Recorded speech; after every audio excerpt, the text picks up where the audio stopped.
I started with UFA back in 2005, where I did a summer challenge, which is UFA's main event in Birmingham. They do summer challenges across like the central 4 weeks of the 6 weeks holiday, where young people can just be involved in everything. That was my main involvement, and then I've taken part in I think about 6 or 7 residentials, one every year, and a few in between since the beginning in 2006 when the UFA launched its first residential.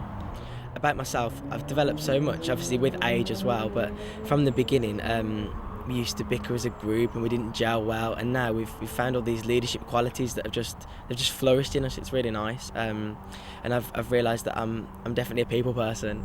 I can't not be around people.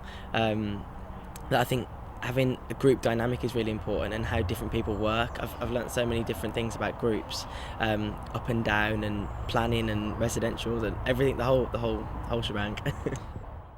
I think it's the way that you can come into a group as a stranger and not knowing anybody, and then over the period of 4 or 5 days you begin to come like a family, and you get to know each other's sort of habits and the way people work in a group. So I'd say I've watched them develop and change, and I think we've all grown together. That's the important thing. It's really nice.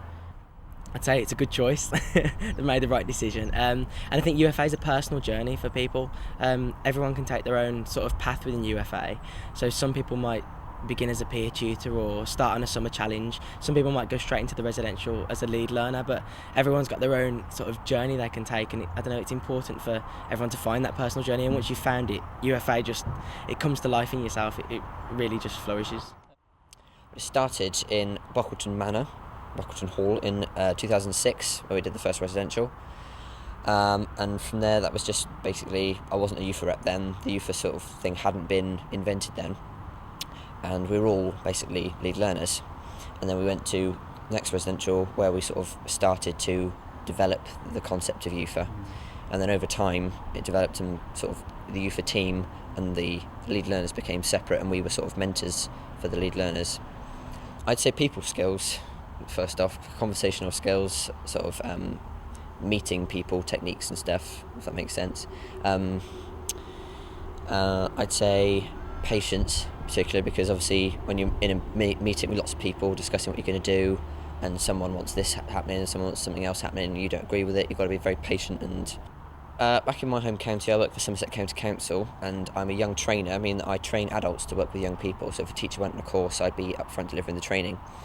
So basically that is stood at the front doing a lot of talking, so my people skills from the UFA come into that, and also I can transfer it back from Somerset County Council to UFA, because I feel a lot more confident now talking to people in there, because I've met more people and I've learnt the techniques for public speaking and things. We set up a UFA club in school as part of the Student Voice project, like school council kind of thing, and we ran a drama club for year 6s going to year 7, so it's sort of like a transition club. That ran over about 8 or 9 weeks, and we covered all the different aspects of drama, so acting, singing, dancing, costume, lighting, that kind of thing. And yeah, that went really well, and that was one thing I got from everybody here, the sort of club that we ran.